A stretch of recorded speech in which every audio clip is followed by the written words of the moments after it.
and they offer the greatest opportunities for growth. The next time you feel like you failed or fallen short, take a moment to appreciate your imperfections are a part of your journey, and they make you uniquely you.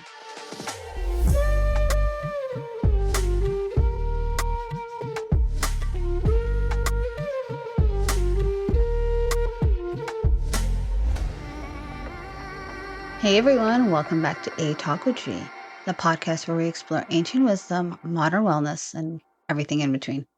I'm your host, Gia, and today we're diving into something that, let's face it, many of us struggle with: self-compassion. Sounds simple enough, doesn't it?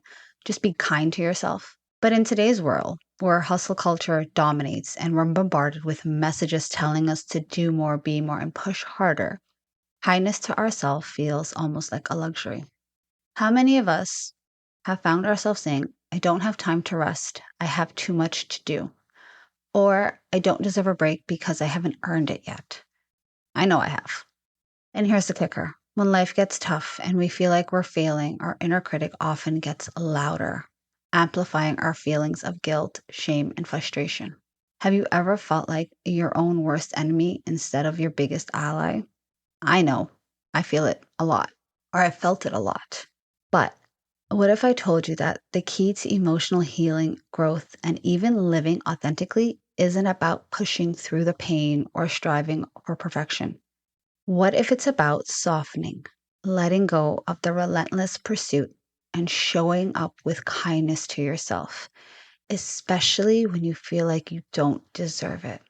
If you've ever wrestled with negative self-talk, perfectionism, or the constant need to achieve more, I encourage you to tune in today's episode. We're going to explore the profound art of self-compassion, how it can shift your perspective on life, and why it might be exactly what you need to live a happier, more peaceful life. So, what is self-compassion? At its essence, self-compassion is about treating yourself with the same care and understanding that you'd offer to a close friend who's struggling. It's about showing up for yourself with gentleness, love, and empathy, no matter how many flaws, mistakes, or imperfections you think you have. Dr. Christine Neff, one of the foremost researchers in self-compassion, breaks it down into three fundamental components. Self-kindness.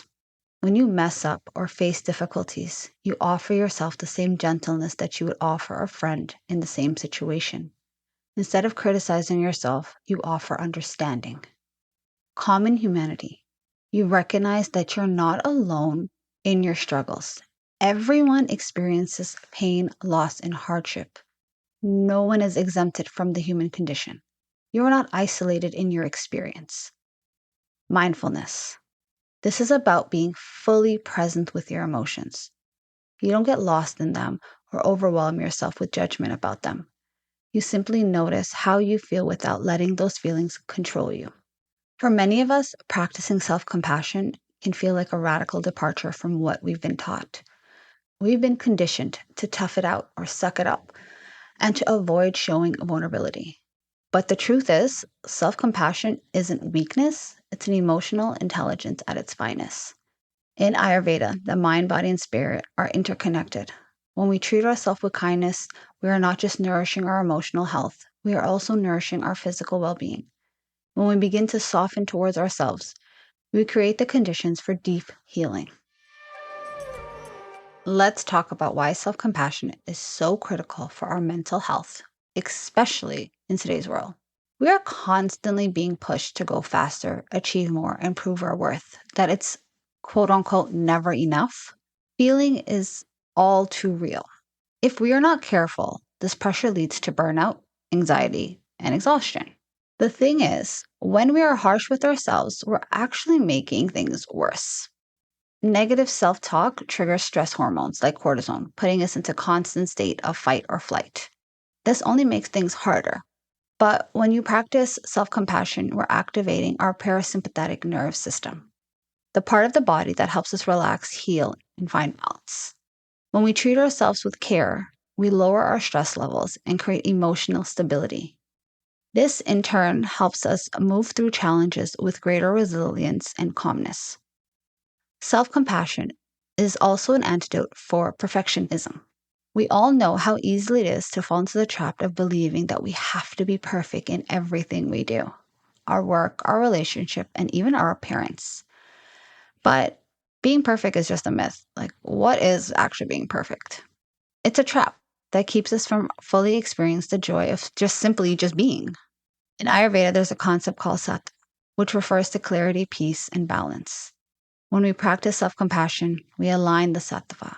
We embrace the facts of life and the aspect of ourselves as we are, flaws and all. When we understand that imperfection are a part of the human experience, not something to be ashamed of. Now, how do we actually practice self compassion in our everyday lives? It's one thing to talk about it, but it's another thing to embody it. Here are a few simple yet powerful ways to invite more self compassion into your routine. Practice self kindness in times of struggle. The next time you make a mistake or experience a setback, pause.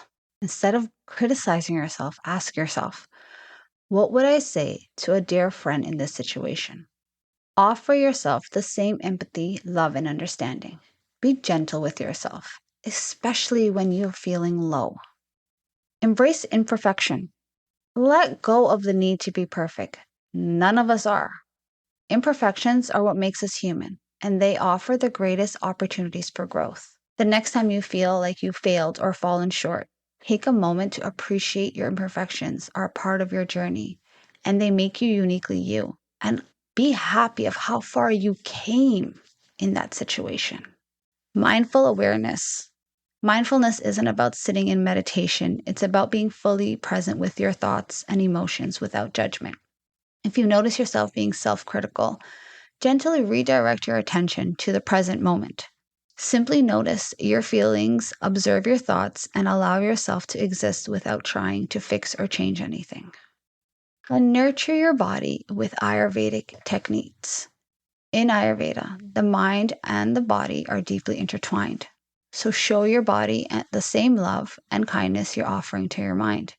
Sip on calm teas like chamomile or tulsi. Try abhyagandha, a soothing Ayurvedic oil massage.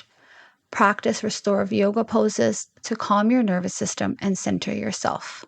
And create affirmations of love. Start each day by looking in the mirror and affirming your worth. Say to yourself, I am worthy of kindness and love, or I am enough just as I am. These affirmations create a foundation of self-love and remind you that you do not need to be perfect to deserve kindness. I want to remind you, self-compassion isn't just a practice. It's a mindset shift that has the potential to change your life. When you start treating yourself with love and understanding, you open the door to deep emotional healing. In Ayurveda, we view life as a cyclical and ever-changing, much like the seasons. Just as nature does not judge itself for being imperfect, neither should you. The more you embrace self-compassion, the more you'll find yourself healing, emotionally, physically, and spiritually. It is a practice that will not only transform your life, but also influence those around you. When you lead with kindness to yourself, you create a ripple effect. Others will see your example and be inspired to treat themselves with the same love. Before we wrap up, I want to leave you with one last thing. You're worthy of the same love and kindness you give so freely to others. Self-compassion isn't about being perfect. It's about embracing your humanness, especially in the face of failure and imperfection. If today's episode resonates with you at all, I encourage you to start small. Begin by incorporating just one of these practices into your daily life and see how it transforms your emotional landscape. For those of you that are ready to dive deeper into self-compassion and Ayurveda, head over to my site, www.soul-sinks.com. Let's create a space where kindness to yourself is a foundation for healing and growth.